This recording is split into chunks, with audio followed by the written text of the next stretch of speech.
Et what's up les gens, c'est Yamipo, on se retrouve pour une nouvelle vidéo. Aujourd'hui je vais vous présenter, comme je l'avais fait sur Twitter, j'avais fait un sondage pour faire un deck profile soit de Croisé OTK, soit de la version Gros Dragon. Et je crois que c'était à plus de 60% la version OTK a remporté le vote.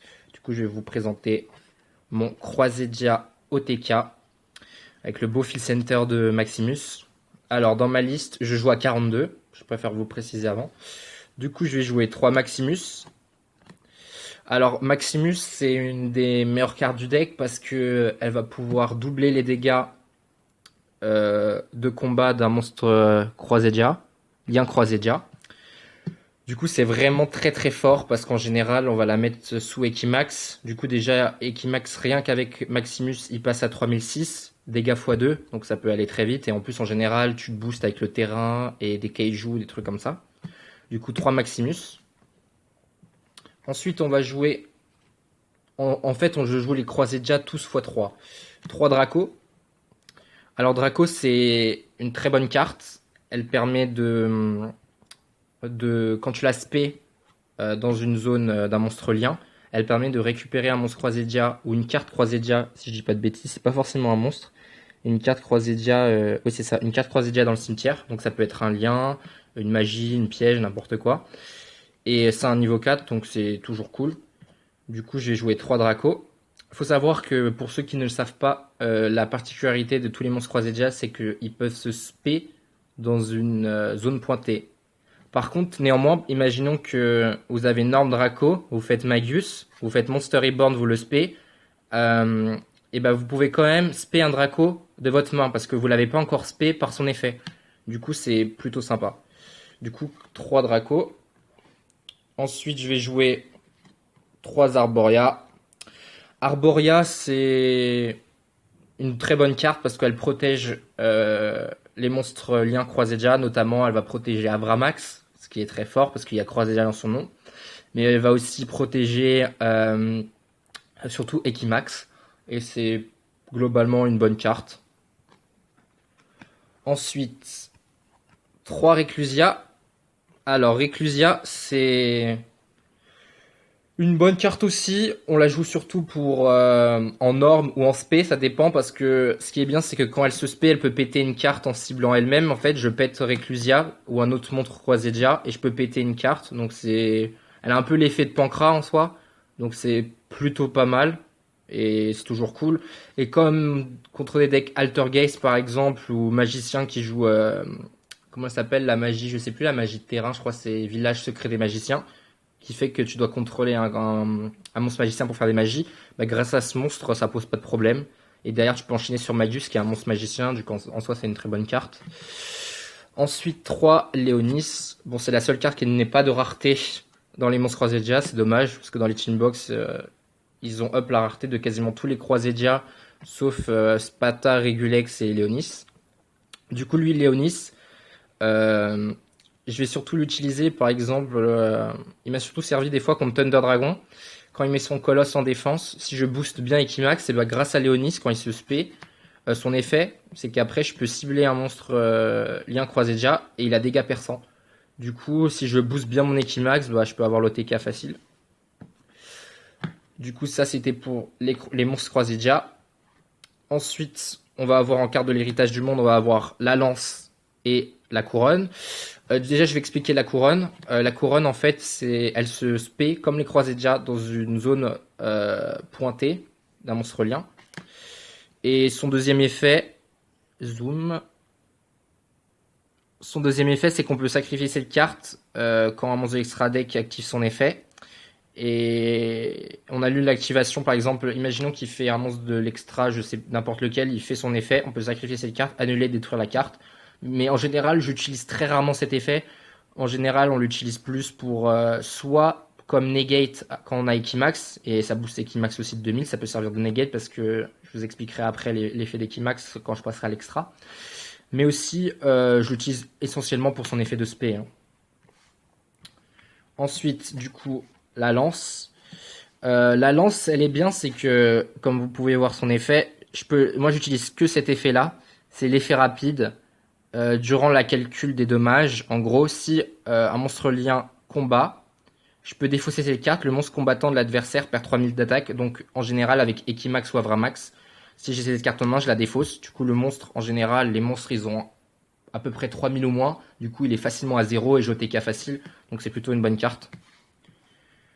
Ensuite, on va jouer, vu que je joue une version Go second, vous avez bien compris parce que OTK c'est forcément Go second.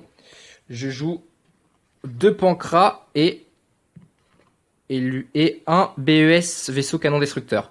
Alors pourquoi? Avant je jouais 3 Pancras.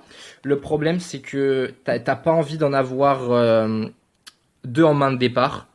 Parce que c'est vraiment pas fou quand on a 2 en main de départ. Du coup, j'ai préféré mettre lui qui a le même effet de Pancras. Il a le même effet exactement. Bon, il a 2500 points d'attaque. On perd 100 points d'attaque si on veut booster Equimax. Il a 3000 points de défense et surtout, il n'est pas destructible au combat. Donc c'est très bien si je suis dans une situation difficile, je peux le spé. Je peux même spé Pancras s'il a plusieurs monstres. Spé lui en défense. Et du coup, ça me fait 2 spé gratuites. Donc franchement, c'est plutôt pas mal. Et j'aime beaucoup la carte. Parce qu'elle n'est pas destructible au combat. Donc si j'ai besoin de tempo dans la partie, par exemple, bah, elle est vachement utile.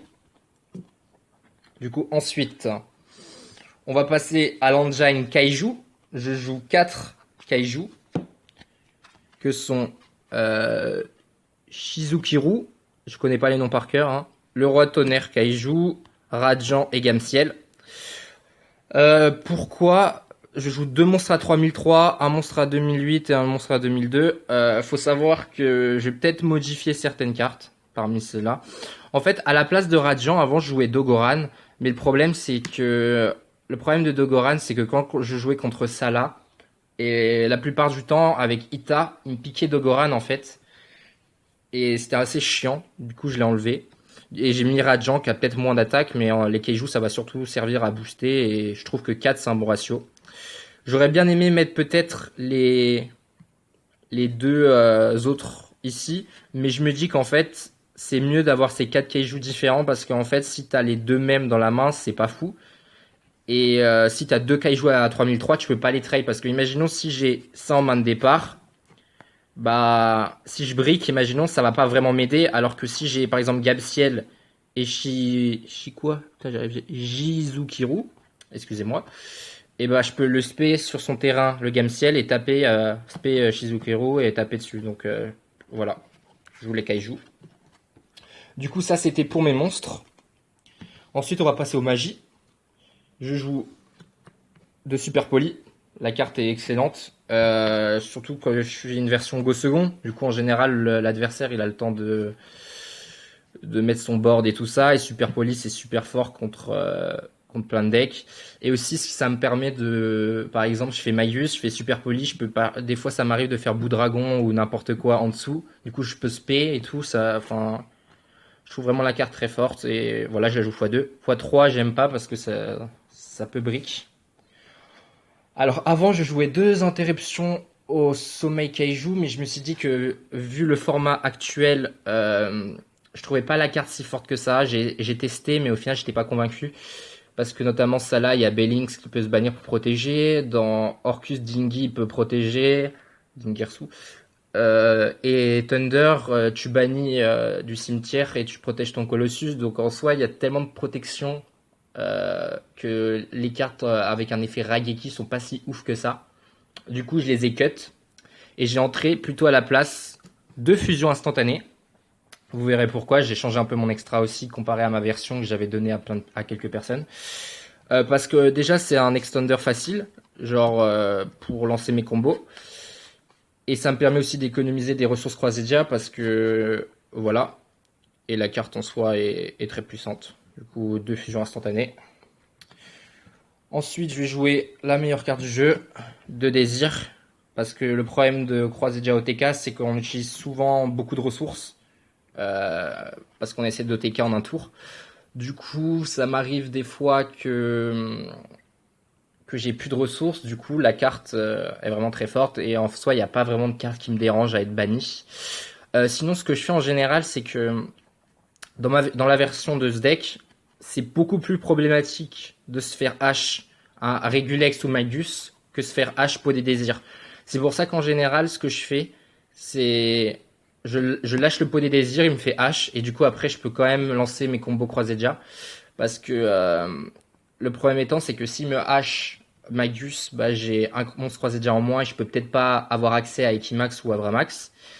Et de plus, s'il me hache Regulex, et bah, s'il me hache le Regulex, bah, je peux pas avoir accès à la magie de terrain notamment qui me permet de taper tous les monstres adverses. Du coup, 2 pots des désirs.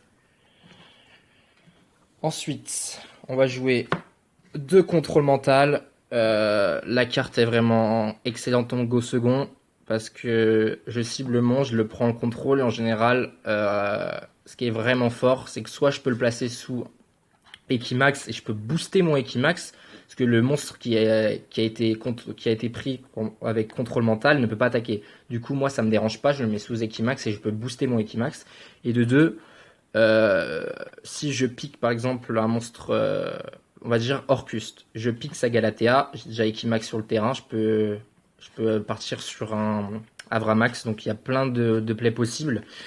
Et voilà. Ensuite, on va passer aux cartes en un exemplaire. Parce que là, il reste plus que des cartes en un exemplaire pour les magies. Alors, je joue un Crusader Revival. C'est la carte terrain Croisédia en fait. Elle booste les monstres liens Croisédia de 500 points d'attaque et une fois par tour je peux cibler un monstre Croisédia, il peut taper tous les monstres adverses mais mes autres monstres ne peuvent pas attaquer. Donc c'est une carte vraiment très forte pour l'OTK. Ensuite je vais jouer un Crusader Power et un Testament Croisédia. Je les joue que x1 parce qu'il n'y a pas besoin de plus. Ils me servent souvent parce que ce qui est bien c'est, imaginons le gars il me fait Nibiru, je peux chaîne avec Crusader Power. Et du coup, le Equimax, par exemple, n'est pas affecté par Nibiru, du coup.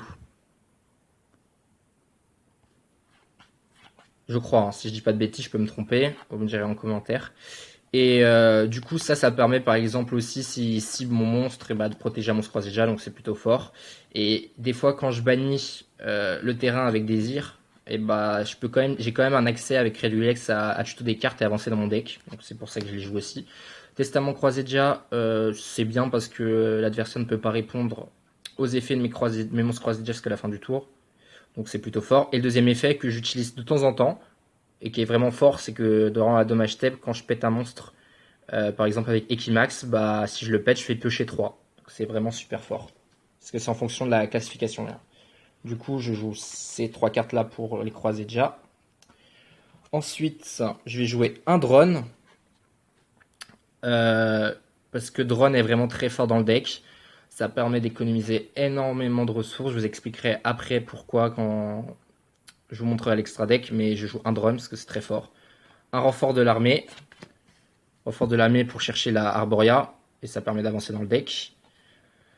Un Monster Reborn. Bon, ça n'avait pas besoin d'expliquer. Et Succession de l'héritage du monde. Où il n'y a pas aussi besoin d'expliquer. C'est des Reborn faciles. Du coup, voilà. Voilà pour les magies. Et enfin, je joue 3 pièges, 3 Red Reboot. 3 Red Reboot parce que je jouais sans avant. Et le problème, c'est que quand j'affrontais des Salas, quand ils me faisaient rage ou quelque chose comme ça me défonçait. Contre Trou Draco, j'ai un match-up très défavorable. Du coup, redémarrage rouge, c'est super fort. Du coup, c'est vraiment cool. Et contre à peu près tous les decks qui jouent des pièges, hein, c'est vraiment très très fort et ça me permet plus facilement d'avoir accès à l'OTK. Du coup, 3 Red Reboot. Avant, j'en jouais 2. Le problème, c'est que il suffit qu'on me le negate une fois. Si je l'ai en x2, bah, je peux le refaire. Et même, en général, je préfère de l'avoir x2 en main de départ que pas l'avoir du tout. Même si en général, on veut l'avoir x1. Mais voilà. Je le joue x3 parce qu'avant, je le touchais très peu quand je jouais à x2. Et c'est vraiment une carte très très forte. Ensuite, on va passer à l'extra deck. Je joue un Borel Sword. Je joue une Kagari, une Ayate. Alors, la Kagari et l'Ayate, je vais vous expliquer pourquoi. En fait, c'est... Imaginons, j'ai Magius. Vous voyez Magius.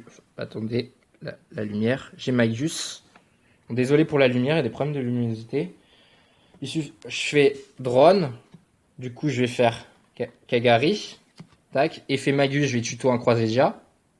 Ensuite, je vais faire Link 2, je vais faire Regulex. J'ai récupéré. Enfin, pas, excusez-moi. Je vais faire d'abord l'effet Kagari pour reprendre drone en main. Ensuite, je vais faire. Enfin, je vais chaîne les deux effets. En fait, je vais faire chaîne 1, chaîne 2. Du coup, je vais reprendre le drone et je vais tuto. Ensuite, je vais faire Regulex derrière. Voilà. Ensuite, je vais refaire drone.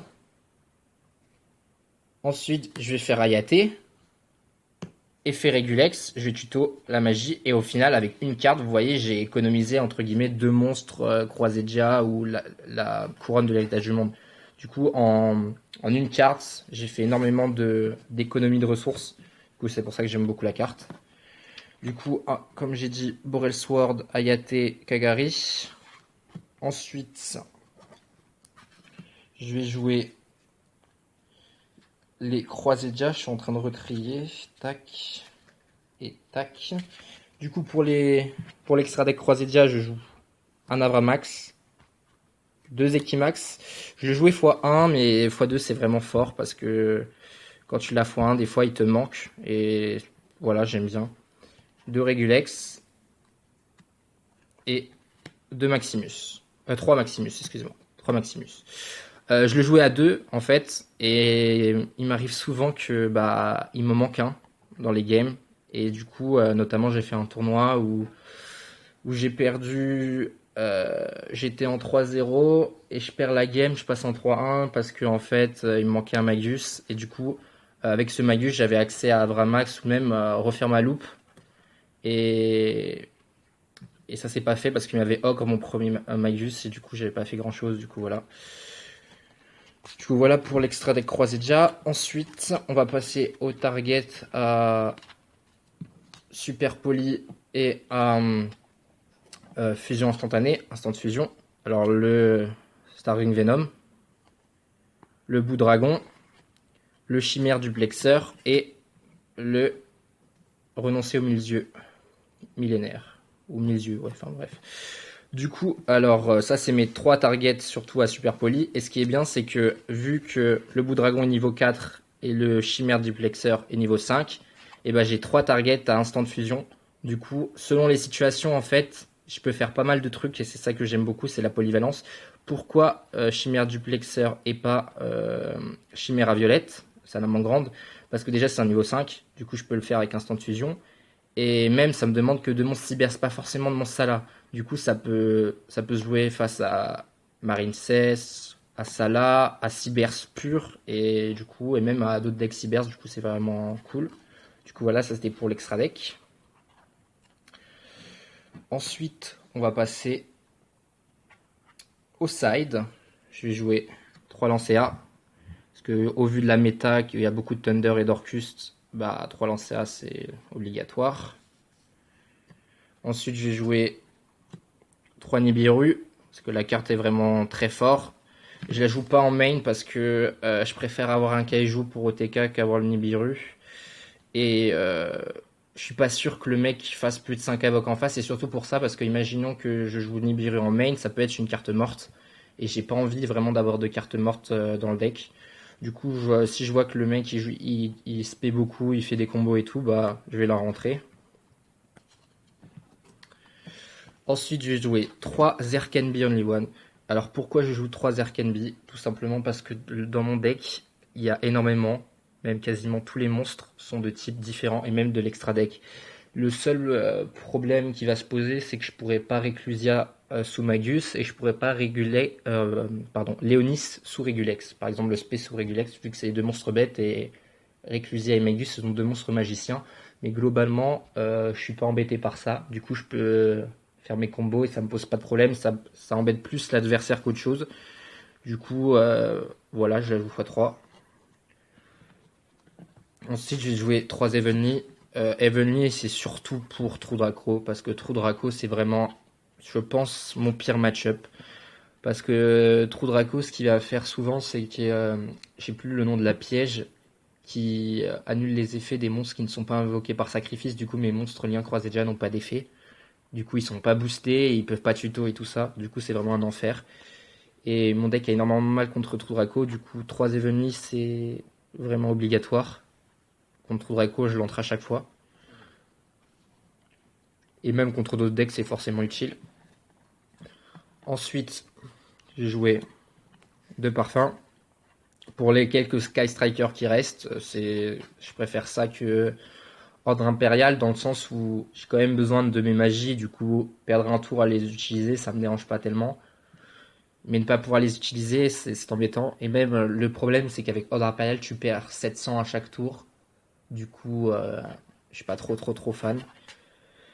Du coup, je joue 2 parfums et aussi contre Pendule, bah c'est cool. Mais j'hésite à les cut et à entrer, je crois que le nom c'est barrière dimensionnelle. Parce que je crois que c'est la carte qui fait que tu peux dire soit pendule, fusion, Xyz, synchro, rituel, truc comme ça, et que l'adversaire jusqu'à la fin du tour il peut plus en activer, je crois. Ça je peux peut-être la rentrer, je sais pas encore, mais pour l'instant je joue ces 2 parfums. Et ensuite, la dernière carte, c'est pour le time, Trisbaina topologique, parce que vu que mes Croisédia se spé dans les zones pointées, bah, c'est super facile de faire l'effet Trisbaina. Du coup, je peux le burn facilement, et pour le time, c'est fort. Bon, je suis pas souvent au time avec mon deck qui est assez rapide, mais ça m'arrive de temps en temps d'arriver au time, et en général, j'avais pas de carte pour gagner au time, du coup, j'ai entré la Trisbaina. Voilà, du coup, c'était Yami Hippo.